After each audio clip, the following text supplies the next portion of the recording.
Hi everyone, thank you very much for coming along and watching my presentation this afternoon.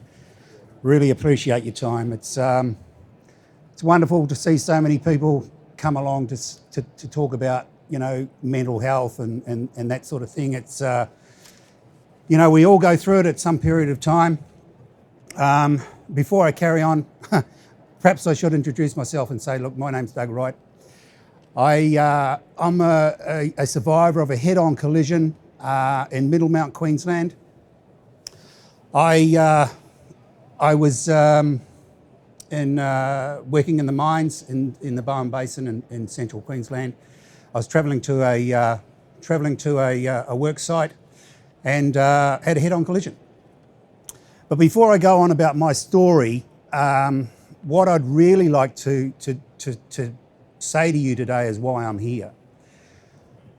You know, it's been a huge journey for me to overcome what was a life-changing state for me. I'm here to inspire people to change. We all have it in us to make a difference. We can all inspire people to have a paradigm shift. And that happened to me. You know, I say to people when I'm talking in hospitals and they've been through trauma and they may have lost an arm or they may have lost a leg. And I say to them, well, you've lost your leg. What are you going to do about it? You can't get your leg back. You're not a crocodile. It's not going to grow back. So what can we do to change? What can we do instead of thinking about the negative, I can't do this anymore?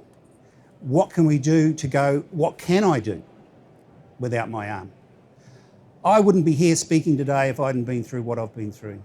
I've got a wonderful coach and mentor, and what we've done is we've gone through this journey now to go, how can we change people's minds about trauma, about mental health, about how do we forgive people? So it's about never giving up. You know, we just need to go that little bit extra further every single time. It's about, can we jump that next hurdle? What do we have to do to jump that next hurdle?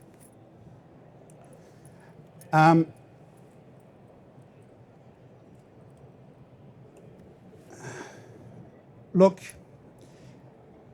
I'll tell you, I'll just run the short video now, which is a video that we filmed in September last year. It's about the transformational journey that we went through. And it's only a trailer, so it's quite short.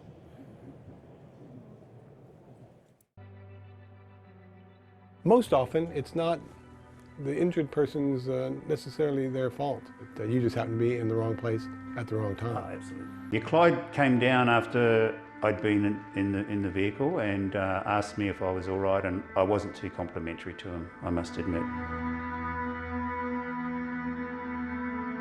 When you first rang me about this, I had 3 days off work because I couldn't handle it. The anxiety, the fucking depression, everything else.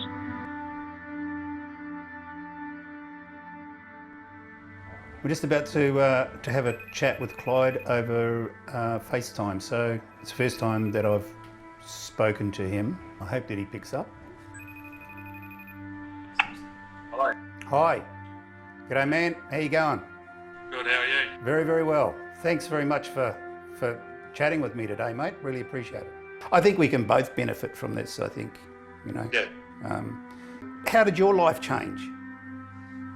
Yeah, it's something I think about every day. It's like what I should have done different. For the last 4 years I felt like shit, you know. I've hated myself. You know, I feel responsible. So do you think it'll help with you talking to me? But yeah, I don't think it'll do any worse. Said I want to actually come up and give you a hug, actually. Shake your hand. Look, these things happen, mate, you know, at the end of the day. And if I can help you in any small way to get you to overcome what you've been through, mate, I'd be honoured. Yeah, thanks. So, thank you. Thank you very much, Dave. Good on you, mate. All right, mate. See ya. See ya. I can feel his pain. I can feel his pain. He's been in a dark hole, I'd say, and probably just as well for his family. Otherwise, you know, it could have been quite dire for him, I could imagine.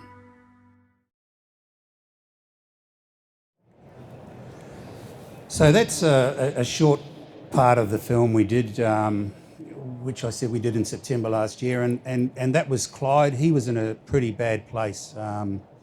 He wanted to commit suicide. He wanted to, you know, he didn't know what to do. So I thought it wouldn't hurt, you know, to reach out to him and see how he was. And now we're really good mates. So I see him probably on you know, I'm speaking to him next week as well. So, but a little about my story. It was, I'm sort of here by accident or crash, I keep on saying to people. So on the 18th of September, my life changed forever. We had a big trip to go. I was staying in Middlemount, Central Queensland at the time, and I was a diesel fitter for Orica Mining Services, which was an explosives company. And we had to do a job down in Biloela, which is about 3.5 hours drive. So I had a subby with me that we you know, he didn't know where he was going, and we were going to Boundary Hill. And so we decided to leave quite early that morning. We were up at 4, and it was quite foggy and very, very dark. And we went and had brekkie and left at about 5:30 in the morning. When you leave Middlemount, you go about 10 kilometres and then you turn right, goes south. Well, I came to the T intersection and there was a vehicle coming, and I don't know about you, but with me, sometimes perception of light is not wonderful, and there was a vehicle coming and it was quite a way away, and I thought, oh, I'll just wait because Matt's behind me. I won't we're in no real hurry. We had to get down there by about 9, so it wasn't too bad. So I let this guy come, and unbeknownst to me, he's turned right anyway, and we could have gone. So it was just one of those things. And anyway, Matt and I have taken off, and it's quite foggy, very dark. And about half an hour into the trip, I've just stuck the vehicle into cruise control and doing 100 kilometres an hour, and the sun's just coming up. Fog's just lifted. And out of the corner of my eye, I see this vehicle approaching, and he's gone off the shoulder of the road. And this is a 2-lane road, so just a normal country road like down here in Victoria, but straight. And there was this slight bend in the road with a big culvert and about a 6-foot drop. And he stepped out, and his back sort of spun around, and he's caught it, and I thought, oh, he's going to go over the culvert and we'll have to stop and pick him up. And the next thing I know, bang, he's hit me head on. And I can remember as clear as day, he was on a slight angle, so he must have been in midair when he hit me. And I've just kept on going for probably another 50 or 60 metres, I suppose, and then I've ended up going down over the culvert, ploughing into a bank. And I'm going, what the hell just happened there? So my arm's hanging out the door because the door's busted off its hinges. And I'm thinking, oh, gee, I need to get out of here. Matt's running up the road going, mate, you're right. I said, no, I'm not too good, mate. I'm a bit crook. He said, I can't get out. So unbeknownst to me, I didn't realise that the truck was in that bad a shape, you know, and what had happened was a brand new truck. It was only 2 weeks old. I'd taken it up 2 weeks prior, and the whole back had lifted up. And as I found out later, we had oxyacetylene bottles on the front, and by law, you just need 2 4-inch lashings. We had 4 4-inch lashings. They found those oxyacetylene bottles 20 metres away. They'd flown up through the air. So I said to Matty, mate, there's a crowbar up in the top. Can you go and grab it? You just need to push the front of this truck, you know. Can you get it? He's going, oh, mate, I can't find it. He says, it's all your tools have gone everywhere. I said, oh, God. Oh, he's found it. He's come back. And I didn't realise what was happening to me because I could feel my left foot, and I thought, oh, I haven't broken my back. But I couldn't feel my right. I couldn't feel my right leg. I knew that there was something wrong with my hip.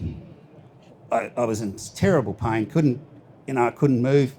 So as Matty's pushing the front of the vehicle, the front of the console with a crowbar, he was releasing pressure on my knee, which in turn released pressure on my hip. So he said, "No, mate, I can't push it. Can't do anything." I said, "Oh, mate, can you go and ring emergency services?" I said, "Oh, I'm pretty crook here." I said, "I'm not in real good shape." Anyway, there's not much service out there, so he had to jump on the top of his truck, and he rang emergency service. He said, "Oh, they'll be in about half an hour." So anyway, about half an hour later, and I'm struggling big time here, and I'm in a heck of a lot of pain. And he said, "Just hang in there, mate." And he came and talked to me. And the other guy at the time, Clyde, who I didn't know his name, he jumped out of the car. And he's walked down and said, "Mate, are you all right?" And I said, "No, mate, I think you need to F off," because I didn't want anything to do with him at that time. I just thought, I can't talk to him, I can't talk to him. So about, like I said, half an hour later, ambulance turned up and they couldn't do anything. They gave me a green whistle. I don't know if you know what a green whistle is, but they don't work. They don't work, I'm telling you. I said, "No, you can piss that thing off. That's bloody terrible. I'm not sucking on that thing. It's not doing any good at all." So another half an hour later, the fireys arrived, and they couldn't do anything either. And then I heard the helicopter. So the helicopter arrived. This doctor came in and assessed me, gave me a bit of morphine and relieved some of the pressure, and then they could start working on me. So all up, I was trapped in that vehicle for 3.5 hours. They extracted me, put a porta power in, knocked the doors off, and every time they cut through a hinge, metal would go through my body, and you get a bang, a bit like a jar. And then they stuck me in a hospital in the helicopter, and they flew me to Mackay. And I can't remember anything in Mackay other than waking up 2 days later, and my wife was there. So they said, "Okay, well, we're going to put you on a Royal Flying Doctor Service, and you'll be at the Royal Brisbane Hospital by 4 o'clock or whatever it was." So ambulance trip out to the airport, jumped on the RFDS, flew to Brisbane, which they could only fly at 5,000 feet because they were worried about the too many bumps and bruises and that sort of thing. So get to the Royal Brisbane Hospital, and I had what they call an X-fix, which is this thing here on my leg, and I didn't know what was wrong with me at the time. Didn't have a clue. So I get there, and there's this doctor down the bottom, and he says, "Mate, well, you're going to have really, really good radio reception in this hospital because of the antenna you got on your leg." And I needed to get a bit of humour in my life at that stage. So it was good to have a nice, light-hearted, doctor come in, and that was good. So anyway, they put me in the trauma ward, and I was right next to the nurses' station. So once you're right next to the nurses' station, you're in a bit of bad shape. So they couldn't do anything because of all the swelling. So I found out, though, from X-rays what was wrong with me. So I had 3 broken ribs, a open book pelvis, so that means your pelvis is split in half. I had a broken sacrum on my left. I had a broken acetabulum on my right-hand side, which is the cup where your hip joint goes into. And just above the knee on the right-hand leg, it was smashed to smithereens. So it was basically what the doctor said. They rate it between 1 and 6, a trauma leg like that. Mine was a 12. So the leg was basically couscous. It was just mush and nothing left. And then I had a broken, so the knee was like that, and then I had multiple fractures on the right leg, probably about 40 fractures on the right fibula, and the tibia was broken as well. And then I had a broken ankle on the right, broken toe, and the left leg was broken, plus the ankle as well. So I was lying flat out on my back, couldn't move, and it's not very pleasant. I'd never been on a hospital potty before, but I tell you what, I've been on one of them quite a few times, so you don't have any dignity, I'm telling you.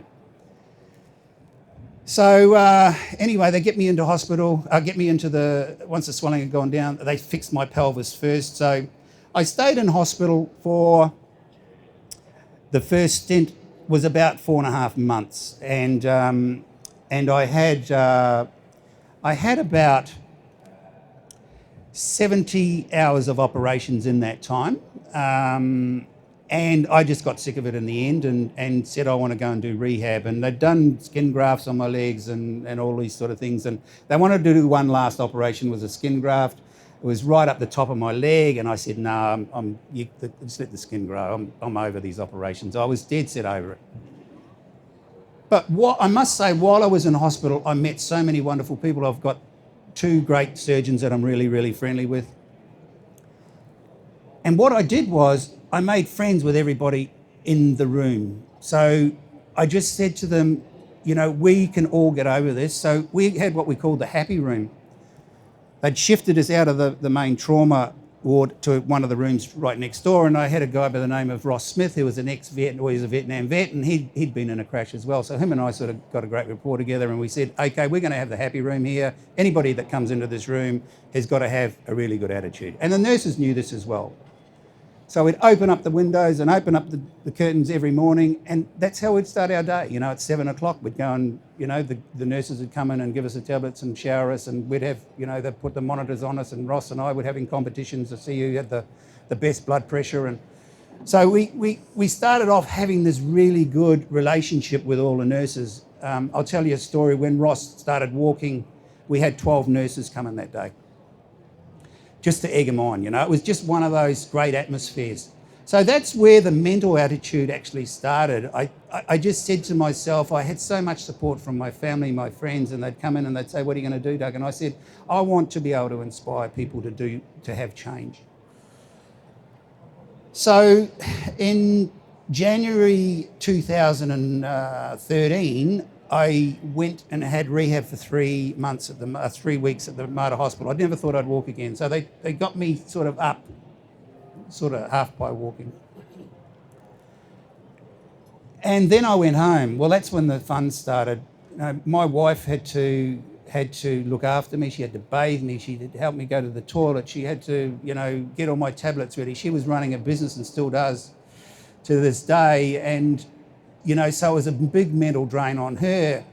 So I was on morphine tablets. I was on probably 25 different tablets. They were putting me on bloods and all this sort of stuff. So she would go to work and then I would have to, get my lunch ready. And I could only walk about 10 paces with my crutches. So it was quite hard work. And we had stairs in my place and I had to get myself to physio as well. So twice a week, and I'd have to get a taxi, and a taxi would come and get downstairs. It'd take me about 10 minutes to get downstairs onto my wheelchair, and then they'd come and pick me up. So, and that happened. I had to go back to the doctor, and this went on for, I don't know, probably another 18 months until I had my hip replaced and my knee replaced. So all up, I've been 7.5 months in hospital. Had about 120, 130 hours of operations. And and they've pumped all this stuff into you and you don't feel real wonderful. So I was really appreciative that I could go off everything. After about 2 years, I'm not on any painkillers whatsoever anymore. So yeah, that's what happened. The downside to all this is my marriage failed. And I think what I'm trying to say here is that we focus on the survivor or the victim. I don't like calling myself a victim, I'm a survivor. But we don't put enough emphasis on the people that are our carers, the doctors, the nursing staff, our friends, and also our family. And I am an advocate now in the hospital system in Brisbane, and that's what we're focusing on now, is trying to change people's attitudes towards the people that are the carer, because it doesn't happen. So that's a huge thing. It's all about the survivor.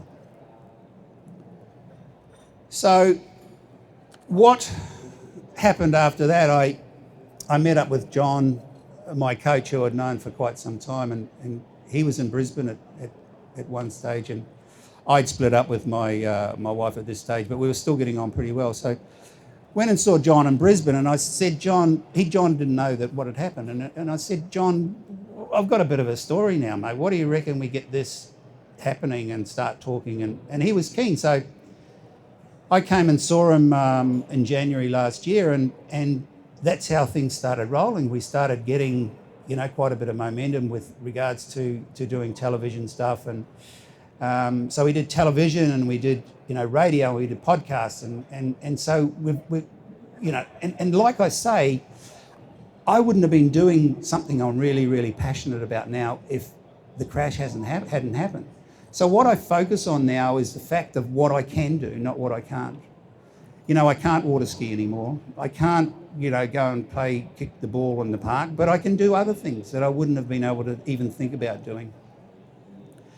So in doing the film, we did some work with the police, and we did some work with the fireys, and then we went and interviewed the Dr. Tetsworth, who's the main orthopaedic surgeon or head of orthopaedics at the Royal Brisbane Hospital.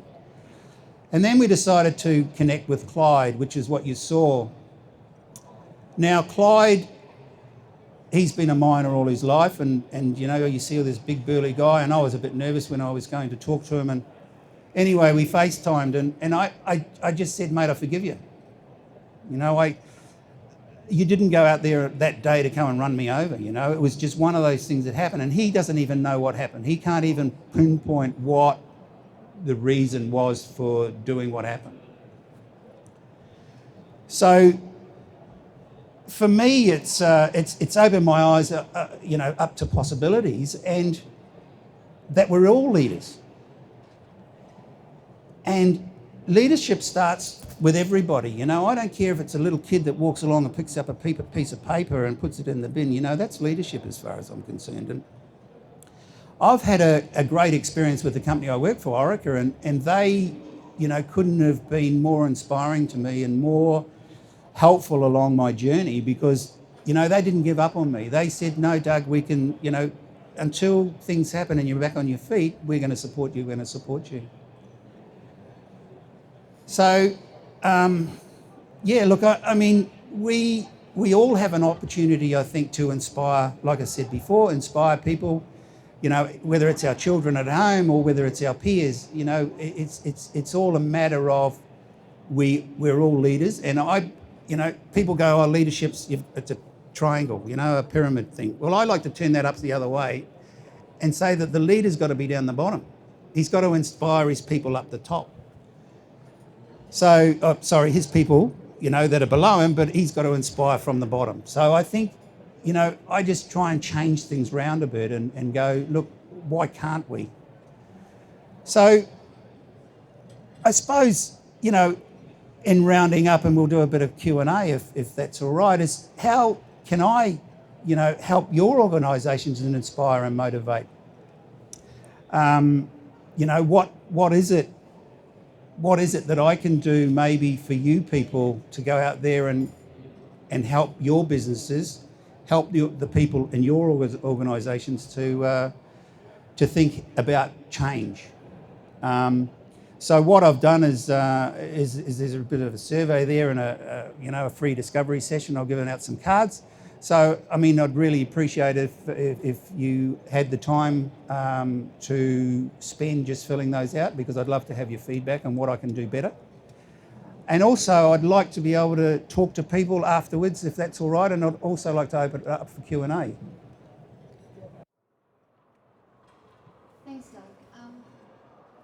With such a traumatic injury, with all those surgeries, how have you avoided getting into that chronic pain cycle?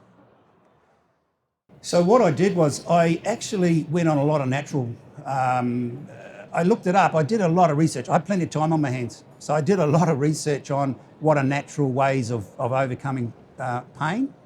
So I found out ways to do that. And I knew that I'd been on oxycodone for a long, long time. And it's a funny thing, oxycodone, it works a bit like a sponge, apparently. So, when a sponge is full of water, you can't put any more in? Well, that's what happens with with those morphine drugs as well. And if you're taking them when you're in pain, it's fine. But if you overdo it, you're going to become addicted to it. And I didn't realise that about 80% of people become addicted to it. And I didn't want to become addicted, so I decided that I was going to go off, and it was very, very difficult. And the fact that I still had the pain, so I had to look for an alternative, and that's what I did. I did a lot of exercise, and that helped as well.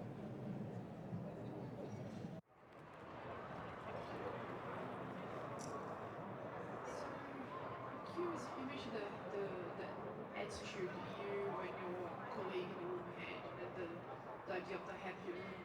So I'm curious if you've always been a very, very positive person.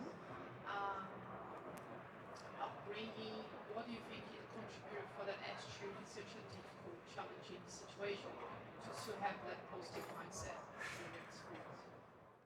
I've always had a positive mindset. I just haven't had a really good attitude. So I had to change that. I had to change the way, my attitude, basically. I was in the film. What I say is I was very intense. I was very driven. Wanted to do well. Wanted to do well with my kids, and I didn't want to get anybody. I didn't want anybody to be in my way when I was doing it. So I just knew that when I was in hospital, I had to change because I couldn't sit up. I was beholden to everybody in that hospital. Like they had to pick me up and change me and, help me go to the toilet. So I'm thinking, what can I do? I had to change in my head and go, I can't do anything. And that just started from that. And then I've just carried it on. I've just gone, okay, well, it's a bit like driving on the road now. If somebody cuts me off, they cut me off. I'm never going to see them again. So what? Let them go.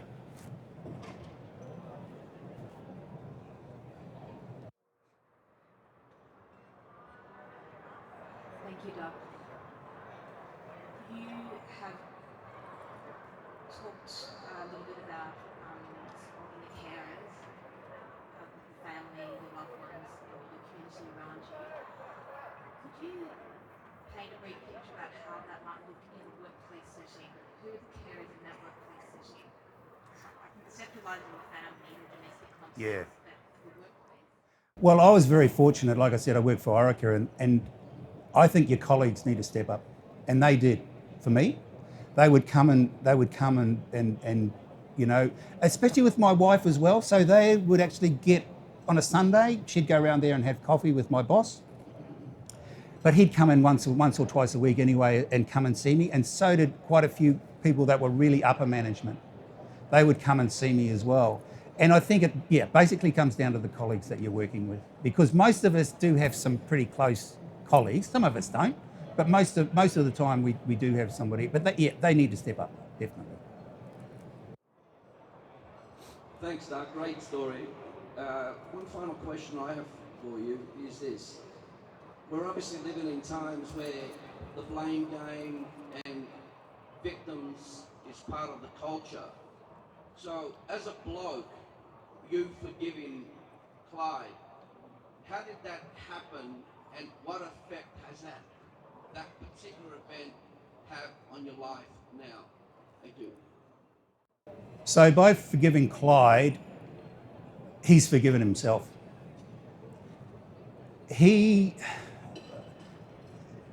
I think for me it was, I need to know that this guy's going to be all right. And I'd heard stories that he was struggling.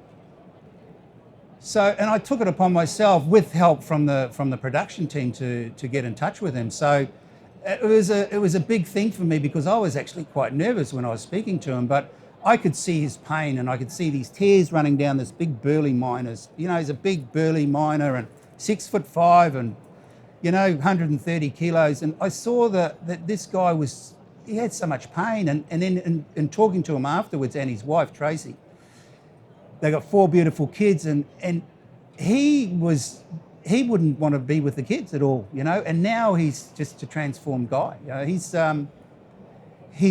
allowed himself to be a human being again instead of a victim, I think.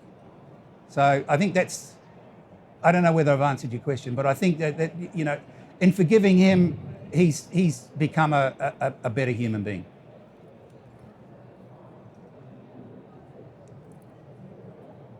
No more? Thanks for... Oh, I've got one more here, sorry.